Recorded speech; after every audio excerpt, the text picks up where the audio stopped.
noite, meus irmãos. Hoje é dia 24 de julho de 2024, quarta-feira.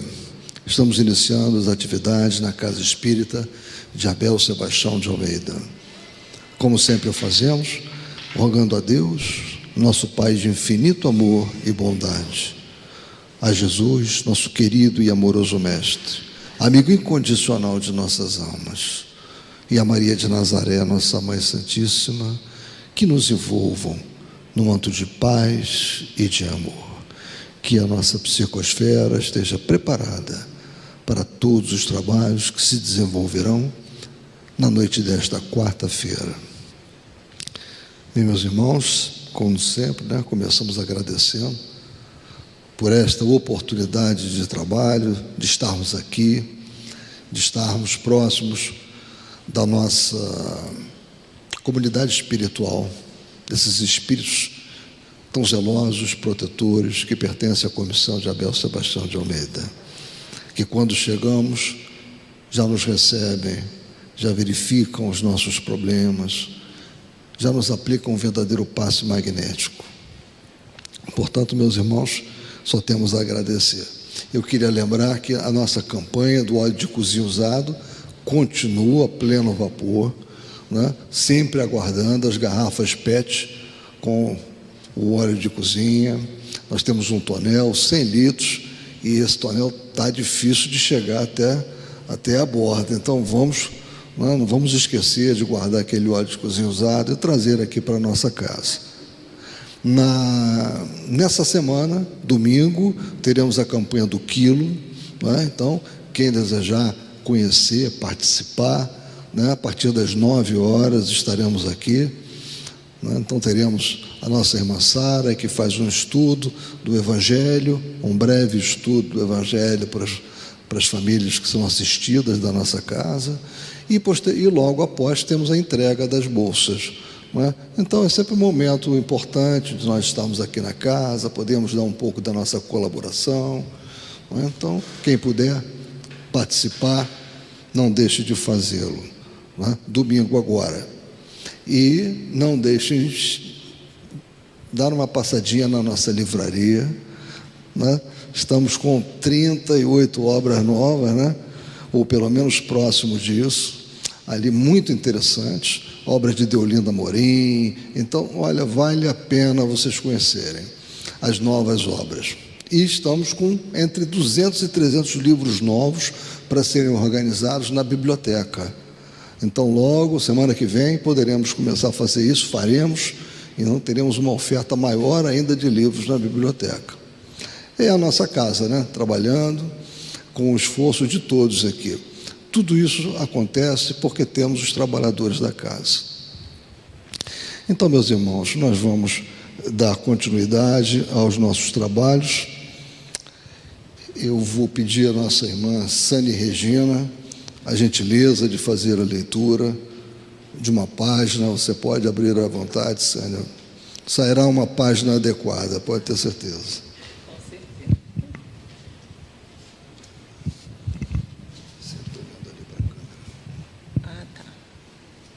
Boa noite. Apareceu aqui Legião do Mal e perguntou-lhe: qual é o teu nome? Ao que ele respondeu: Legião é o meu nome, porque somos muitos. O mestre legou inolvidável lição aos discípulos nessa passagem dos Evangelhos. Dispensador do bem e da paz, aproxima-se Jesus do espírito perverso que o recebe em desesperação. O Cristo não se impacienta e indaga carinhosamente de seu nome, respondendo-lhe o interpelado: chamo-me Legião, porque somos muitos. Os aprendizes que o seguiam não souberam interpretar a cena em toda a sua extensão simbólica. E até hoje pergunta-se pelo conteúdo da ocorrência com justificável estranheza. É que o Senhor desejava transmitir imortal ensinamento aos companheiros de tarefa redentora. À frente do espírito delinquente perturbado, ele era apenas um. O interlocutor, entretanto, denominava-se Legião. representava maioria esmagadora, personificava a massa vastíssima das intenções inferiores e criminosas. Revelava o mestre que, por indeterminado tempo, o bem estaria em proporção diminuta comparado ao mal em aludes arrasadores. Se te encontras, pois, a serviço do Cristo na terra, não te esqueças de perseverar no bem, dentre de todas as horas da vida, convicto de que o mal se faz sentir em derredor, à maneira de legião ameaçadora, exigindo funda serenidade e grande confiança no Cristo, com trabalho e vigilância até a vitória final.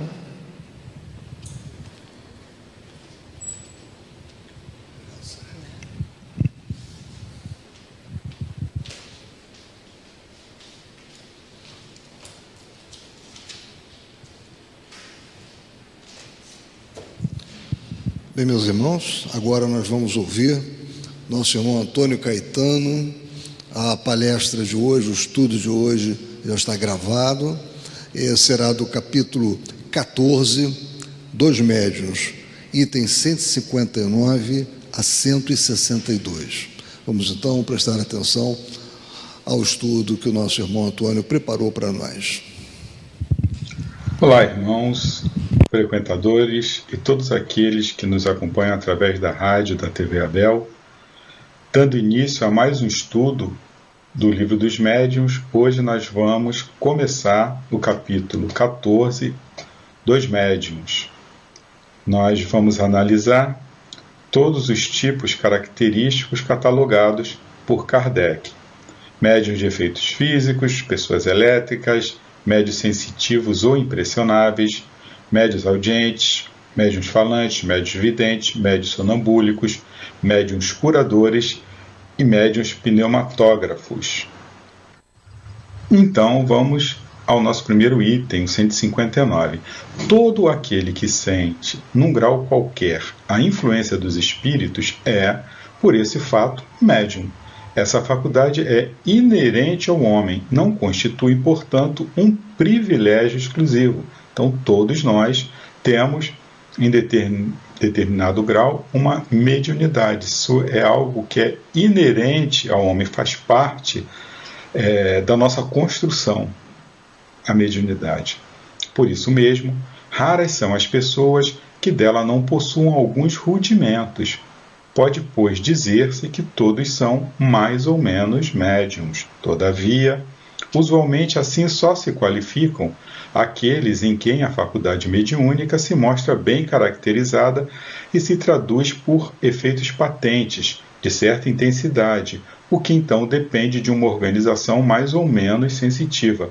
Então, por uma questão de estudo, ficou necessário você dividir as diversas categorias, né? Mas todos, né, apresentam num dado grau a idade, só que você tem alguns indivíduos que têm a característica de essas mediunidades elas serem caracterizadas por uma intensidade, né? Então, essas pessoas, por uma questão de estudos, né, e estudo da mediunidade, que nós vamos chamá-las de médiuns. É de notar-se, além disso, que essa faculdade não se revela da mesma maneira em todos. Geralmente, os médiuns têm uma aptidão especial para os fenômenos desta ou daquela ordem, de onde resulta que formam tantas variedades quantas são as espécies de manifestações. Então, uma mediunidade ela não vai ser igual, né, de um médium para outro médium. Vai ter sempre uma característica que diferencie, vai ser mais intensa, menos intensa, mais sutil, não é? Menos sutil. Isso vai depender, não é?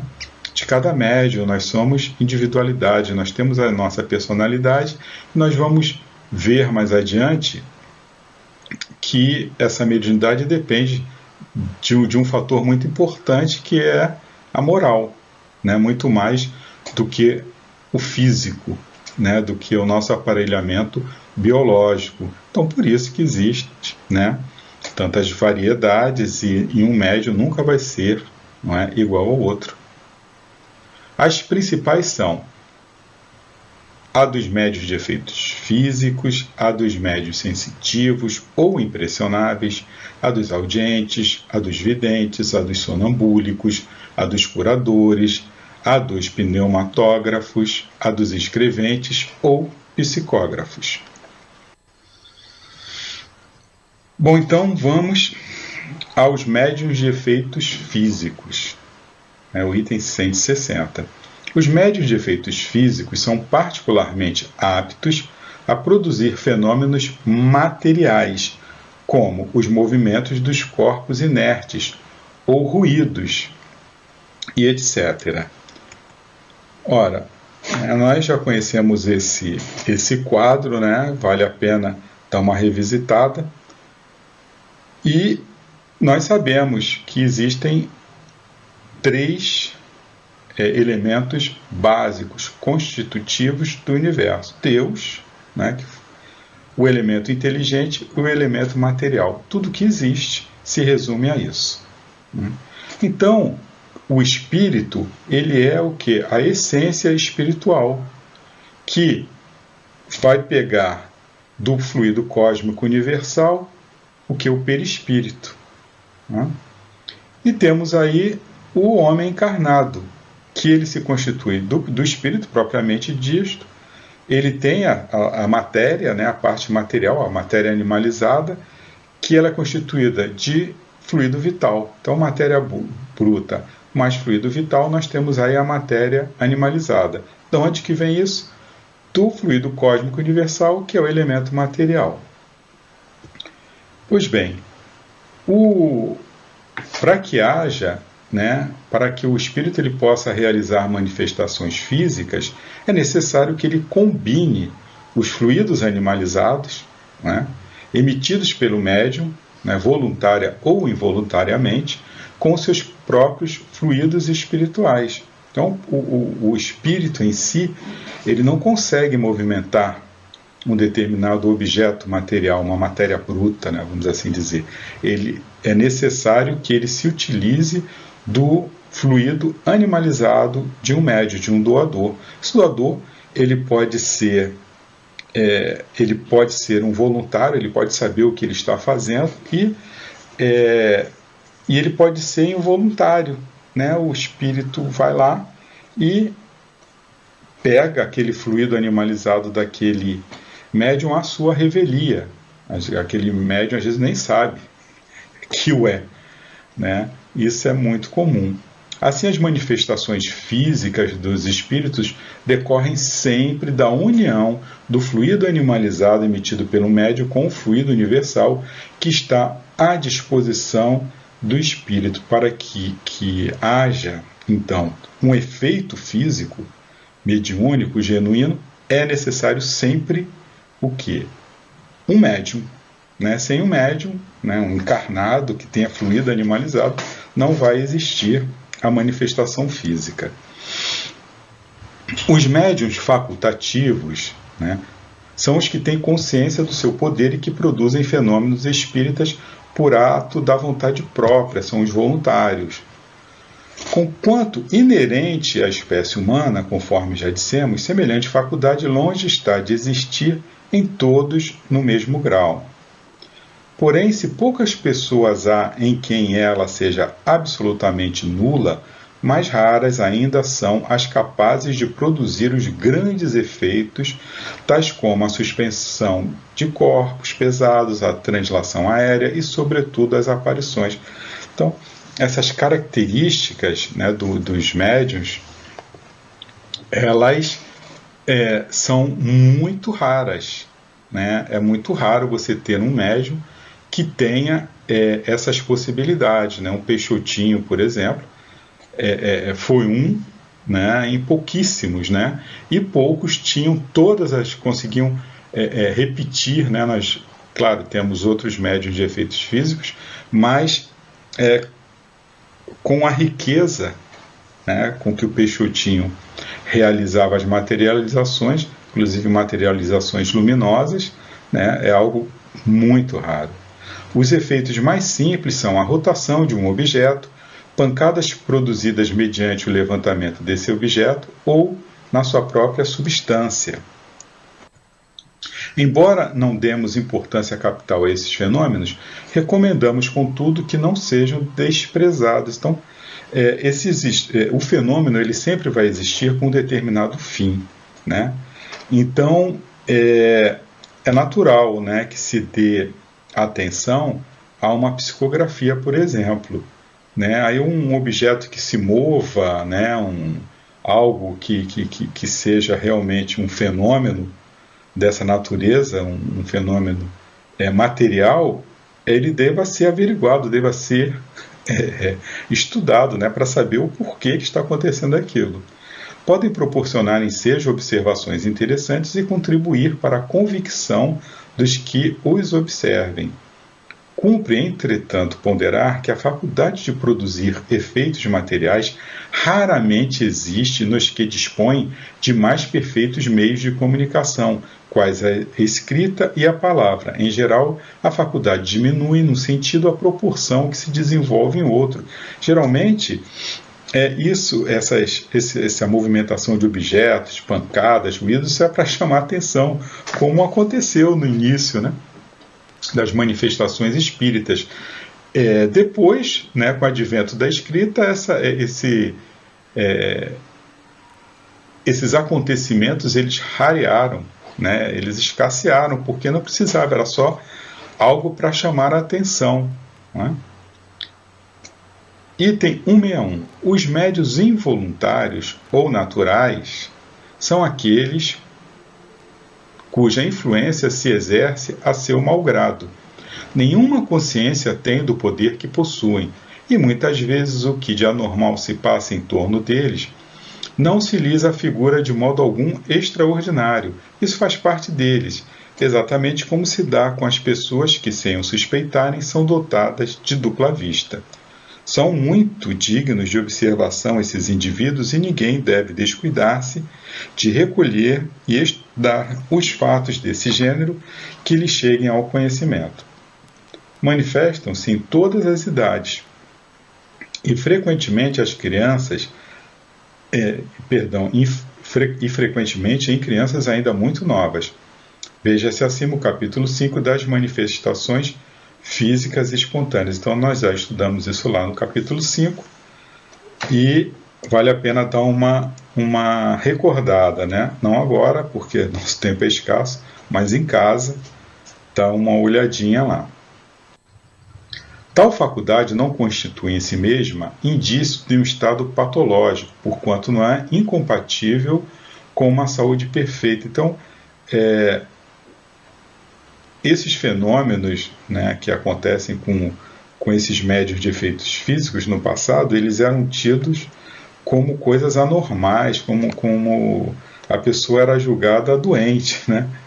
Então isso hoje em dia, embora ainda seja possível acontecer, né, com o conhecimento, mesmo com todo o conhecimento que a doutrina espírita tem, mas algumas pessoas ainda, quando ocorrem determinados fenômenos, ainda se tem essa coisa, a pessoa está possuída, de ter algum problema, né?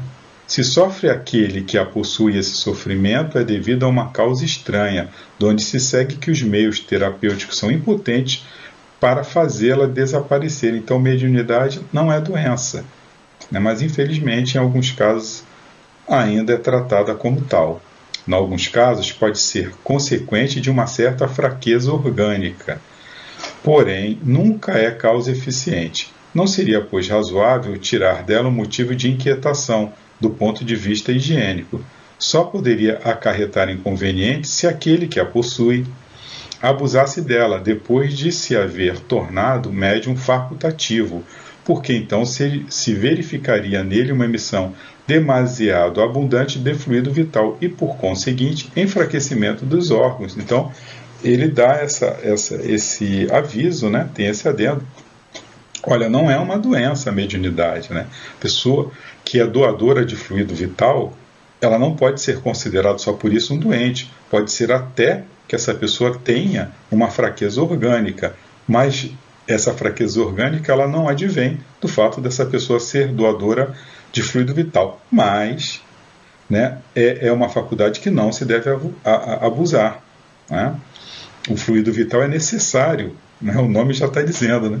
A vida, né? O espírito que está encarnado, ele precisa daquele fluido vital, a matéria, né? Ela precisa daquilo. Então ele doa, mas aquilo tem que ser usado de uma maneira que não prejudique, né, aquela pessoa, a saúde daquela pessoa encarnada. Então, esses fenômenos de doação de fluido vital, eles não podem ser sempre, não pode ter uma longa duração, né, porque pode realmente aí prejudicar a saúde daquele doador. E o item 162. A razão se revolta à lembrança das torturas morais e corporais a que a ciência tem por vezes sujeitado criaturas fracas e delicadas para se certificar da existência de fraude da parte delas. Tais experimentações, a miúde feitas maldosamente, são sempre prejudiciais às organizações sensitivas, podendo mesmo dar lugar a graves desordens na economia orgânica. Fazer semelhantes experiências é brincar com a vida. O observador de boa-fé não precisa lançar mão desses meios, né? Então aparece um médium de efeito físico, aí pronto, querem pegar, levar esse indivíduo para o laboratório, porque não para estudar, mas porque acham que é fraude, né? E aí começa a fazer uma série de testes, e aí ao longo da história, vários casos, né, que ocorreram e que trouxe prejuízo, né, à saúde daqueles médiuns. Aquele que está familiarizado com os fenômenos desta espécie sabe, aliás, que eles são mais de ordem moral do que de ordem física e que será inútil procurar-lhes uma solução nas nossas ciências exatas. Por isso mesmo que tais fenômenos são mais de ordem moral, deve-se evitar com escrupuloso cuidado tudo que possa excitar a imaginação. Sabe-se que de acidentes pode o medo ocasionar, e muito menos imprudências se cometiam se se conhecessem todos os casos de loucura e de epilepsia, cuja origem se encontra nos contos de lobisomens e papões. Que não será se generalizar a persuasão de que o agente dos aludidos fenômenos é o diabo. Os que espelham semelhantes ideias não sabem a responsabilidade que assumem, podem matar. Ora, o perigo não existe apenas para o paciente, mas também para os que o cercam, os quais podem ficar aterrorizados ao pensarem que a casa onde moram se tornou um covil de demônios. Essa crença funesta é que foi causa de tantos atos de atrocidade nos tempos de ignorância. Entretanto, se houvesse um pouco mais de discernimento, teria ocorrido aos que os praticaram que não queimavam o diabo, por queimarem o corpo que supunham o processo do diabo. Então, ok, hoje em dia essas atrocidades não ocorrem mais, mas ainda existe sim, né, por aí afora, essa crença, né, de um médium de efeito físico que está ali, ele está possuído pelo diabo, e aí tentam fazer o exorcismo, e enfim, né, a gente sabe que isso não tem a menor possibilidade, né, de dar certo, né, são espíritos ali ignorantes, zombeteiros, que se fazem passar, né, por medo, para impor medo ou para se divertirem, né, à custa das pessoas, ou por uma vingança, né, com aquela pessoa, aquele médium ou os familiares daquele médium. Eles fazem esse tipo de coisa. Então é necessário o estudo, né, é necessário que a difusão desse conhecimento para que essas coisas não mais aconteçam. É evidente que hoje em dia você não queima mais ninguém, né? Mas ainda ocorrem alguns atos, né? Pessoas são internadas como loucas, como dementes, por causa desses fenômenos que são fenômenos puramente mediúnicos. Desde que do diabo é que queiram livrar-se, ao diabo é que era preciso matassem.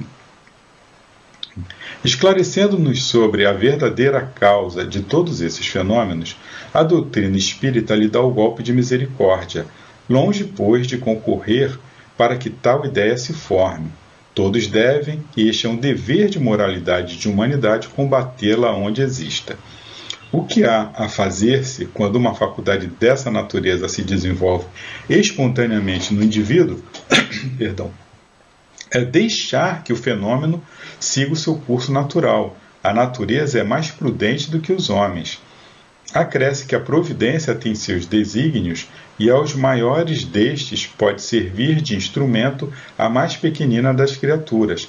Porém, forçoso é convir, o fenômeno assume por vezes proporções fatigantes e importunas para toda a gente. E aí tem uma nota. Um dos fatos mais extraordinários desta natureza, pela variedade e singularidade dos fenômenos, é sem contestação o que ocorreu em 1852 no Palatinado, na Baviera renana, essa é na Alemanha, em Bergzabern, perto de Wissembourg, e tanto mais notável quanto denota, reunidos no mesmo indivíduo quase todos os gêneros de manifestações espontâneas, estrondos a abalar a casa, derribamento de móveis, arremesso de objetos ao longe por mãos invisíveis, visões e aparições, sonambulismo, êxtase, catalepsia, atração elétrica, gritos e sons aéreos, instrumentos tocados sem contato, comunicações inteligentes, etc.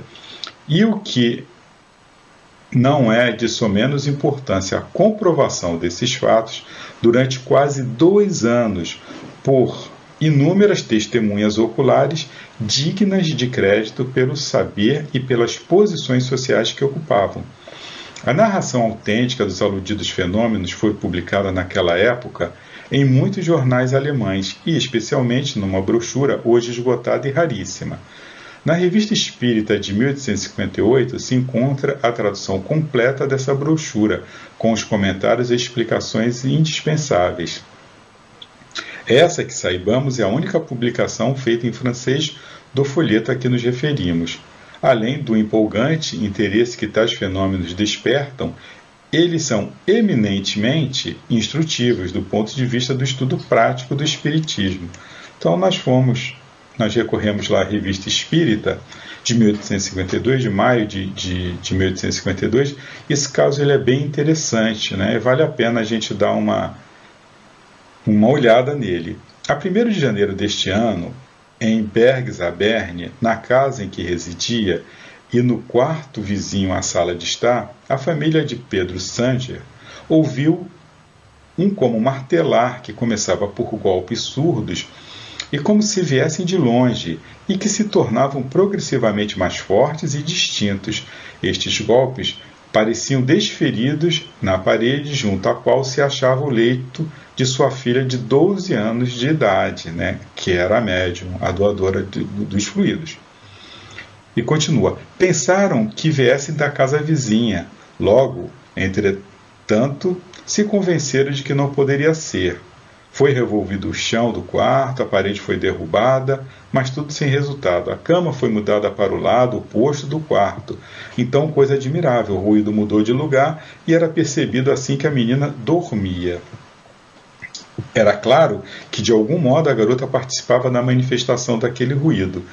Depois das inúteis pesquisas da polícia, começou-se a pensar que o fato deveria ser atribuído a uma doença da criança ou a uma particularidade de sua conformação. Entretanto, até agora nada veio confirmar tal suposição. É ainda um enigma para os médicos. Com a espera, a coisa se desenvolveu. O ruído prolongou-se por mais de 1 hora e os golpes eram vibrados com mais força. A menina mudou de cama e de quarto, mas o batedor se manifestou nesse outro quarto, debaixo da cama, na cama e na parede. Os golpes não eram idênticos, ora mais fortes, ora mais fracos e isolados. ora, enfim, sucedendo-se rapidamente e seguindo o ritmo das marchas militares e das danças. A menina ocupava desde alguns dias o quarto mencionado, quando notaram que durante o seu sono ela emitia palavras curtas e incoerentes. As palavras logo se tornaram mais distintas e mais inteligíveis. Parecia que a criança falava com outra pessoa, sobre a qual ela tinha autoridade. Entre os fatos que diariamente se produziam, o autor desta brochura relata um do qual foi testemunha. A criança achava-se na cama, apenas adormecida. Os golpes começaram e assim começou ela a falar. Você, bata uma marcha. E o batedor marcou uma que se parecia muito com uma marcha bávara. A ordem de alto, dada pela menina, o batedor parou. Então ela ordenou, bata 3, 6, 9 vezes. O batedor executou a ordem, uma nova ordem de bater 19 golpes. Ouviram-se 20 batidas, ao que retorquiu a menina adormecida. Não está certo, foram 20 batidas. Logo foi possível contar 19 golpes. Assim foi até que ela pediu 1000. Foram batidas apenas 15. Ora, vamos! O batedor marcou ainda 5 golpes e parou. Então, os assistentes tiveram a ideia de dar ordens diretamente ao batedor, o qual as executou. Um dos assistentes disse, em voz baixa, num canto do quarto, que queria comandar apenas por pensamento para que fossem dadas 6 batidas. Então, o experimentador postou-se junto ao leito e não disse uma só palavra. Foram ouvidas as 6 pancadas. Em breve, a menina espreguiçou-se, afastou as cobertas e levantou-se. Quando lhe perguntaram o que havia acontecido, ela respondeu que tinha visto um homem grande e mal encarado junto ao seu leito e que lhe apertava os joelhos. Ela adormeceu novamente e as manifestações progrediram até que o relógio bateu 11 horas. De repente, o batedor parou. A menina entrou em sono tranquilo, reconhecido pela regularidade da respiração, e naquela noite nada mais foi ouvido. Dia a dia, a linguagem da criança durante o sono tornava-se mais perfeita. Aquilo que a princípio não passava de simples palavras ou de ordens rápidas ao batedor, transformou-se com o tempo numa conversa encadeada com os pais. Assim, um dia se entreteve com a irmã mais velha sobre assuntos religiosos, num tom de exortação e de ensino, dizendo-lhe que ela devia ir à missa, fazer as preces todos os dias e mostrar submissão e obediência aos pais. À noite, retomou o mesmo assunto. Em seus ensinamentos nada havia de teológico, mas apenas algumas daquelas noções que se aprendem na escola. E aí nós temos as considerações de Kardec. É fácil dar a explicação solicitada pelo narrador que acabamos de citar. Só existe uma, a que é dada pela doutrina espírita. Se a menina apenas tivesse tido visões, os partidários da alucinação ter-se-iam embandeirado, mas aqui havia efeitos materiais de natureza inequívoca e que tiveram um grande número de testemunhas. Era preciso admitir que todos estivessem alucinados, a ponto de pensar em ouvir aquilo que não ouviram e verem movimento em coisas imóveis. Ora, nisso estaria um fenômeno ainda mais extraordinário. Esse espírito, por mais inferior que fosse, nem era mau nem malévolo, era apenas um destes espíritos tão numerosos, dos quais, por vezes, e malgrado nosso, estamos rodeados. Ele pode ter agido naquelas circunstâncias por um mero capricho, como também poderia fazê-lo por instigação de espíritos elevados, com o fito de despertar a atenção dos homens e convencê-los da realidade de um poder superior fora do mundo corpóreo. Quanto à criança, é certo que era um desses médiuns de influência física, dotados, malgrado seu, de tal faculdade, e que estão para os outros médiuns assim como os sonâmbulos naturais estão para os sonâmbulos magnéticos. Dirigida com prudência por um homem experimentado nessa nova ciência, essa faculdade poderia ter produzido coisas ainda mais extraordinárias. e de natureza a lançar nova luz sobre esses fenômenos, que são maravilhosos apenas porque não são compreendidos. Pois bem, e aí ele continua, né? Eis então, ele continuando lá, aquela onde tinha parado antes da nota, né? Eis então o que, em todos os casos, importa fazer-se. No capítulo 5 das manifestações físicas espontâneas, já demos alguns conselhos a este respeito, dizendo ser preciso entrar em comunicação com o espírito para dele saber-se o que quer. O caso do espírito batedor, por exemplo, da rua de Noés, né? Que é o caso que ele trouxe lá no capítulo 5, onde eles indagaram o porquê, né? Estavam acontecendo fenômenos também parecidos com esse que foi relatado lá na Alemanha, jogava coisas, eles perguntaram, né? Mas no capítulo 5 é só ir lá e dar uma olhadinha que tem tudo lá. Mas também foi um caso desse aí, tipo poltergeist, né? Onde ouvia-se pancadas, sons e objetos eram arremessados. O meio seguinte também se funda na observação. Os seres invisíveis, que revelam sua presença por efeitos sensíveis, são em geral espíritos de ordem inferior e que podem ser dominados pelo ascendente moral. A aquisição desse ascendente é o que se deve procurar. Então, uma manifestação dessa com espírito, né, dessa natureza, não há que temer-se, né? Ele é um espírito inferior. E onde você deve focar é justamente no ascendente moral, né? O médium ele tem que se melhorar, ele tem que se moralizar cada vez mais para que ele possa ter o seu ascendente, né, sobre aquele espírito.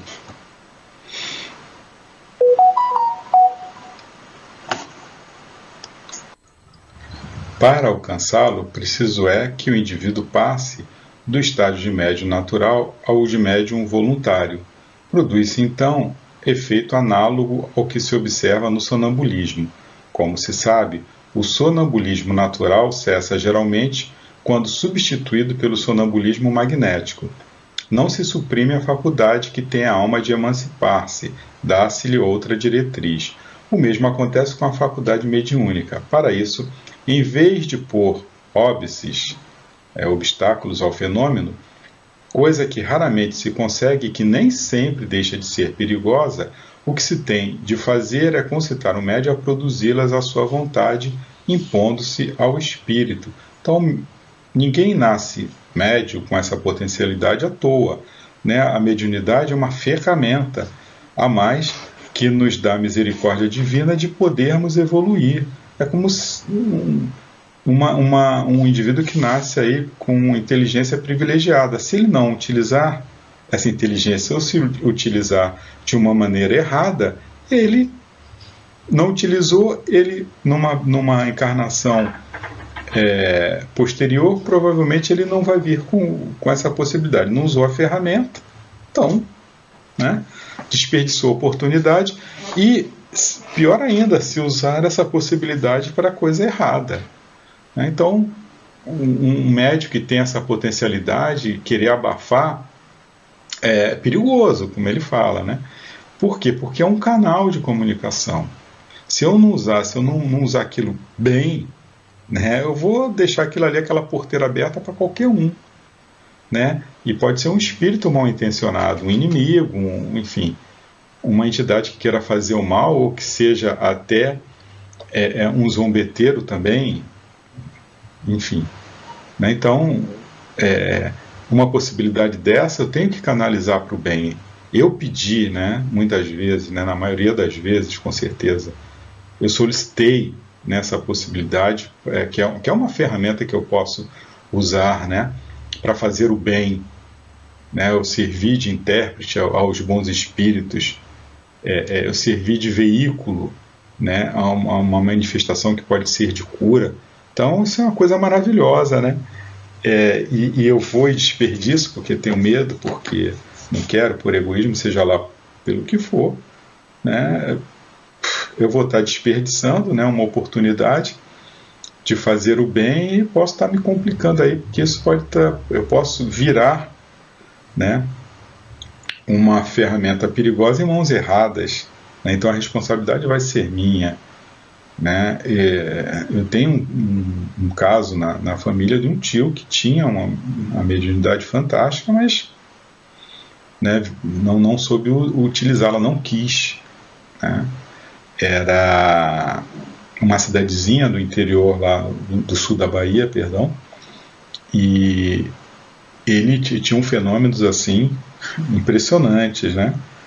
E ele não usou, né, a mediunidade dele, que era uma mediunidade de cura, né? Muitas pessoas falavam, né, que encontraram com ele, as pessoas estavam doentes em casa, ele aparecia e ele em casa dormindo, né? Então, mas enfim, depois que ele virou adulto, ele não quis mais saber, né? Não queria saber, não queria de jeito nenhum, tinha verdadeiro horror a isso. E, enfim, a vida dele foi pontuada aí por casos, né, terríveis, né? Alcoolismo foi um deles, enfim, a vida dele sempre pontuada aí por acontecimentos terríveis, não que isso seja um castigo, né, de maneira nenhuma, né, mas ele era um canal e não direcionou, né, para a energia correta. Todos nós somos, né, canais de comunicação, somos antenas, então a gente tem que direcionar aí para onde que a gente quer sintonizar, né? Por esse meio chega o médium a sobrepujá-lo e de um dominador às vezes tirânico faz um ser submisso e não raro dócil. Fato digno de nota e que a experiência confirma é que, em tal caso, uma criança tem tanta e por vezes mais autoridade que um adulto.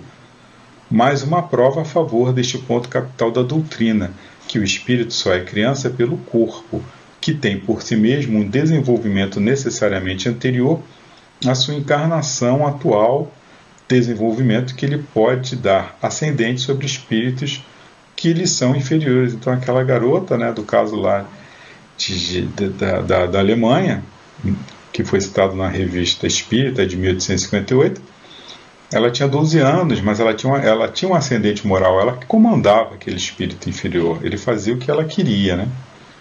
A moralização de um espírito pelos conselhos de uma terceira pessoa influente, experiente, não estando o médium em estado de o fazer, constitui frequentemente meio muito eficaz.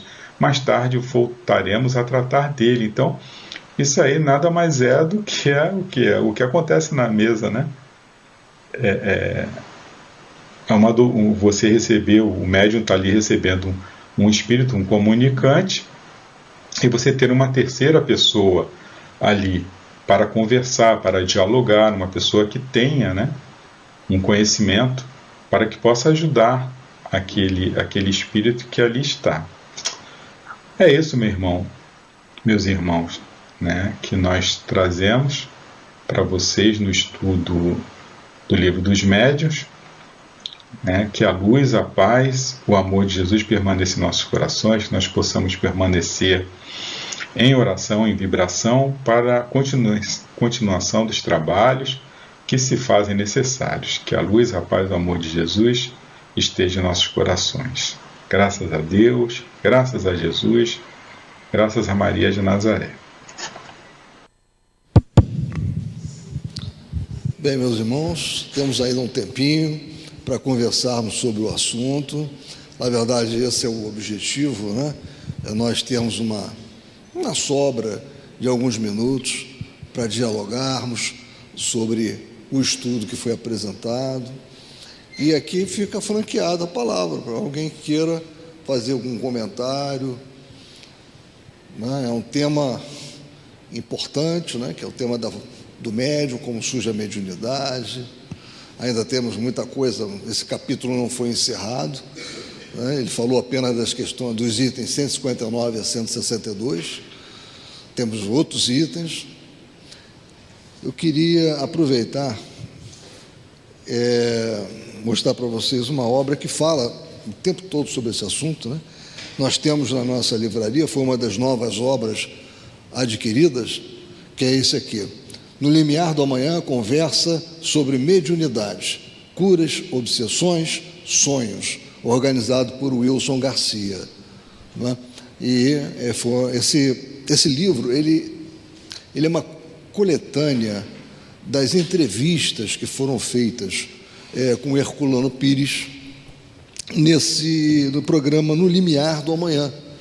Foi um programa radiofônico muito famoso, né? Na época, inclusive, que o rádio ainda estava em muita proeminência como meio de divulgação, de comunicação, né? Hoje temos outros meios, né? Mas naquela época era muito, e teve várias conversas, entrevistas excelentes com Herculano Pires. E eles fizeram uma separação dessas entrevistas e colocaram em alguns volumes. Fizeram uma categorização. Esse volume trata de conversas sobre mediunidade, curas, obsessões e sonhos. Eu separei aqui 2 itens, 2 perguntas, interessantes para nós refletirmos, né? Porque ora tinha uma pergunta e ora a pessoa que falava com o Herculano, ela formulava uma frase, formulava uma oração, né? Ela estabelecia, por exemplo, um entendimento, e Herculano Pires então se manifestava sobre aquele entendimento. Esse caso aqui, por exemplo, foi, na verdade, não é nem uma pergunta, esse caso foi uma afirmação para fomentar Herculano Pires e fala da mediunidade geral. E a pessoa que estava conversando com Herculano Pires falou o seguinte: na afirmativa de que a mediunidade é geral, creio, porém, que não sendo um dom concedido por Deus, conforme dizem por aí, e sim que independe do pagamento de outras dívidas, cada um vem com a responsabilidade de desmentir aquilo que pregou no passado. Isto é, de que a vida terminava aqui na Terra, como ainda hoje muita gente afirma. E aí Herculano Pires, né, manifestou-se sobre isso. O que ele disse? Sim, pode ser que o médium traga essa missão de refazer aquilo que fez erradamente na vida passada, mas nem sempre é assim. Não podemos generalizar esse conceito. A mediunidade não é um dom de Deus no sentido considerado pelas religiões, porque se fosse assim, seria um privilégio concedido a este ou aquele. Nós vimos isso no estudo do nosso irmão. Logo no início, na questão, se não me falha a memória, 159, no item, estava falando sobre isso. Mediunidade não é privilégio. Na verdade, a mediunidade é uma faculdade humana natural. Nós todos a possuímos. Mas a missão mediúnica, esta sim, é um dom de Deus, porque é uma concessão feita pelos planos espirituais superiores à criatura, que necessita refazer seu passado na Terra, praticando o bem e ajudando os outros através da mediunidade. Aí ele já tratou não apenas da mediunidade geral, ele tratou aqui, Herculano, da missão mediúnica, né? Você veja um homem como Chico Xavier, Dona Ivone Pereira, Divaldo Pereira Franco, eles claramente estão encarnados com uma missão mediúnica. Isso é muito claro, né? Uma coisa que o nosso irmão falou, não sei se alguém quer desenvolver, é sobre a importância da ascendência moral do médium. Ele finalizou ali o estudo dele, né? No item, na questão 162, né? Falando disso, como é importante essa ascensão moral do médium. Ele tem que trabalhar muito a sua moralidade. Todos nós precisamos, mas aquele que está no campo mediúnico, exercendo o campo mediúnico, tem que estar muito atento com relação a isso, né? E com relação ao médium, quando o médium está preparado, né? Como entender que o médium está preparado? Nós temos aqui o grupo que der, sempre com a nossa irmã Sara, né? Que coordena os trabalhos de desenvolvimento mediúnico. Herculano Pires também foi instado a falar sobre isso. Esta obra aqui é muito interessante, porque eles exploraram muito bem, né, os estudos que foram feitos com Herculano nesse programa. E aí a pergunta, aqui foi uma pergunta, não foi uma afirmação. Perguntaram para ele: quando o médium está pronto? Como saber que o médium em desenvolvimento está pronto para o trabalho mediúnico? Essa foi a pergunta. Claro que isso só se sabe através da experiência. Estamos tratando com o desenvolvimento mediúnico, tratando da mediunidade de uma pessoa. Como Emmanuel diz muito bem, o desenvolvimento, na verdade, é uma educação da mediunidade. Como sabemos, todos temos mediunidade. A mediunidade generalizada nos serve apenas para ter pressentimentos, para receber pensamentos, intuições, ter visões, às vezes mentais, de coisas que devemos perceber. Aqueles que têm mediunidade em condições de receber comunicações de espíritos, que têm mediunidade de serviço, mediunidade de missão e que, portanto, se predispõem nos trabalhos mediúnicos a atender os espíritos, esses devem ser considerados por todos nós na proporção em que desenvolvem suas capacidades. Quer dizer, vamos percebendo que o médium está recebendo espíritos, está transmitindo comunicações, a princípio com certeza em segurança, depois com mais segurança, e assim por diante, na proporção em que ele amadurece durante o desenvolvimento dos trabalhos e na proporção em que ele educa, ele aprende a se governar, a controlar a comunicação mediúnica, a não se deixar levar inteiramente pelos espíritos que dele se aproximam. Então vemos que ele amadureceu, que adquiriu a maturidade necessária para o trabalho efetivo. Você veja Herculano Pires sendo programático aqui com relação a essa avaliação, né, do desenvolvimento mediúnico, né, esse gradualismo, né, a necessidade constante de observação daquele que coordena, mas não é só atribuir àquele que coordena o trabalho de desenvolvimento esta incumbência. É importante que nós também nos observemos o tempo todo, nos avaliemos o tempo todo. Não é? Alguém que está no desenvolvimento mediúnico gostaria de comentar alguma coisa, falar alguma experiência, algo que já está percebendo, né, na sua mediunidade. Olha que esse é um momento para nós falarmos, né, gente?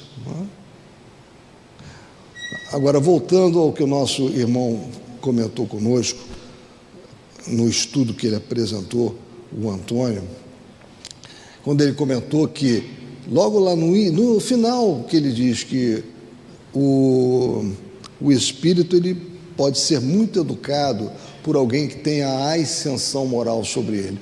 Ou seja, eu volto a essa questão, né? Isso tem tudo a ver, e o nosso irmão falou sobre os trabalhos de dialogação fraterna, né? Antes, muitos chamados, como a gente sabe aqui, né, de desobsessão. A gente sabe que há 3 blocos, né, básicos que se desmembram em vários outros itens do trabalho que se desenvolve numa mesa de dialogação fraterna, né? Você tem o uso de passes, né, de dispersão, né, basicamente, mas não unicamente, muitas vezes é apenas de imposição, né, como Altivo, inclusive, comenta no livro dele. Você tem a prece, que é um recurso fundamental e que não pode ser esquecido no trabalho de dialogação. E você tem as contrassugestões. E aí, na contrassugestão, que é o efetivo diálogo, ou seja, é o dialogador, é aí que entra esta ascensão. Ele precisa estar preparado, não apenas com um cabedal de conhecimentos fantástico, em que ele vai citar os autores espíritas. Às vezes isso não vale de nada. Ele precisa saber colocar com calma, com prudência, sempre com muito amor, as palavras necessárias que contra-sugestionem aquele espírito que já está autossugestionado ao flagelo pessoal. Ele vem aqui, como se costuma dizer, em frangalhos, problemático demais. Ele não quer ouvir teorizações demais, ele quer amor, ele quer palavras de paz. É claro que nisso aí se coloca para ele a realidade do plano espiritual, que muitas vezes, apesar de desencarnado, ele não percebe. Opa, Edna, deixa eu levar aí até você, senão os outros também não vão acompanhar. Peraí.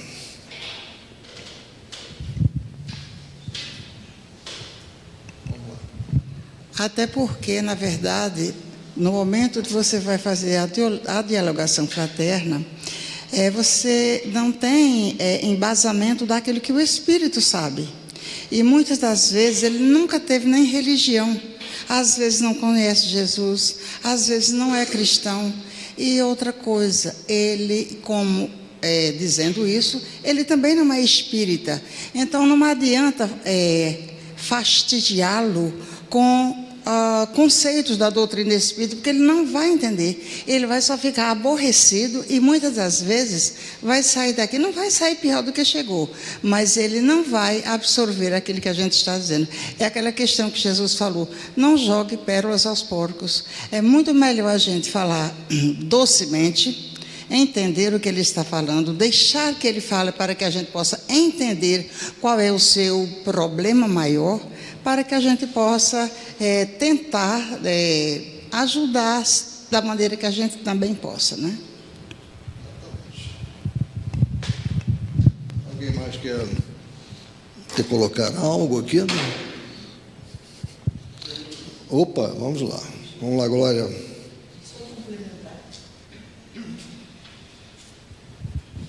Só complementando o que a Edna falou, é exatamente isso, é o contraponto moral, né, que você tem que dar a ele, daquilo, como você falou, o contra-argumento, né, porque normalmente não adianta você fazer exatamente toda essa preleção ou tentar impor a ele alguma coisa que não é como se você estivesse fazendo um atendimento normal a qualquer irmão com que você estivesse se relacionando aqui, encarnado também, né? Não adianta você entrar numa discussão com um irmão sobre a doutrina, sobre Jesus, se ele não está disposto a ouvir isso. De repente, o que ele quer é um contra-argumento que o faça pensar, que o leve a questionar, né? Eu acho que o que acontece na maioria das vezes aqui no atendimento fraterno, nas quartas-feiras, é os espíritos saírem daqui se questionando, né? Eles saem se questionando se aquilo que você falou, eu gosto muito de levantar isso, pensa, né? Usa a sua razão, né? Raciocina no que a gente está conversando, analisa, vê, observa, porque é isso que faz com que você mude, né? A nossa mudança moral, ela vem disso, ela vem da nossa capacidade de observar e entender o que é certo e o que é errado e o que é melhor. Então é só você concitar ele a fazer a mesma coisa, né? É por aí. Muito bem complementar. Alguém pediu a palavra? Está no horário. Tá. Pessoal, enquanto eu chego lá, eu queria sugerir a vocês também um livro interessante para que vocês vejam o desabrochar da mediunidade de uma médium muito famosa, Elizabeth de Esperance, ou Elizabeth Hope, né? Que era o nome dela, ou Elizabeth de Esperança, né? Tem um livro chamado País das Sombras. Nesse País das Sombras, você tem um relato dela com relação ao afloramento da mediunidade, uma coisa encantadora, a quantidade de situações que ela passou quando muito jovem, ainda ela narra desde a tenra infância até a idade madura, né? Então, no País das Sombras é uma literatura bem interessante. Agora, esta aqui é uma literatura de estudo, manual. Bem, meus irmãos, esse aqui é conversando sobre mediunidade. No Limiar do Amanhã, conversa sobre mediunidade, curas, obsessões e sonhos.